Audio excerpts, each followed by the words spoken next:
Assalomu alaykum qadrdonlarim, yangi pechkani testini boshladim. To'g'risi men juda ham xursandman. Bunaqa rezultatni men o'zim ham kutmagandim. Hozir buni testni boshlashimdan oldin svet o'chib qoldi. Mana hozir betuk ishlatib ko'ryapman. Sizlarga men bitta ko'rsatib o'tib ketaman. Buni qaranglar, buni qizarganini. Hozir umuman mana qo'shga ishlagani yo'q. Qo'shga umuman ishlagani yo'q. Mana hali biror marta qo'shganim ham yo'q mana. Ana shu tomchida yonishini ko'ringlar, hech qanaqa mana hidi ham, ugori ham hech narsa yo'q. Faqat mana shu krishkani ochib qo'ysa, tok bo'lmagan holatda ham menimcha bunga уже mana bu qo'shgani umuman keragi ham yo'q. Motorda umuman keragi yo'q. Buni tomosha qilinglar-da, mana hozir sizlarga qaranglar. Mana bunaqa qilib ko'rsataman mana. Buni ko'ryapsizlarmi? Mana.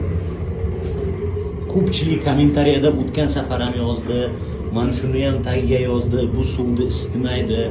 Bu bo'lmaydi debdi. Mana ko'ringlar, birinchi yozishdan oldin bir nimani odamzod mana shunga mehnat qilyapti, yasayapti. Mana ko'ryapsizlarmi? Hozir beytokman tortishini mana.